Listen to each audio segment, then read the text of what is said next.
በጦርነት ማግስት አገልግሎቶችን ከማስቀጠል እኩል ኢንዱስትሪዎች ወደ ምርት ማስገባት በፌዴራል መንግስቱም በጊዜያዊ አስተዳደሩም ከፍተኛ ትኩረት ተሰጥቶ የተሰራበት ውጤቱም እጅግ አመርቂ ሆኖ የተነሳ ነው። ነባር ማኑፋክቸሪንግ ኢንዱስትሪዎችን ወደ ሥራ በመመለስና በማጠናከር ረገድ ከፍተኛ ውጤት ተመስግቧል።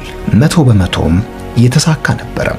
1376 አነስተኛ፣ 203 መካከለኛና 13 ግዙፍ በድምሩ 1592 ማኑፋክቸሪንግ ኢንዱስትሪዎች እንዲጠናከሩ ተደርጓል።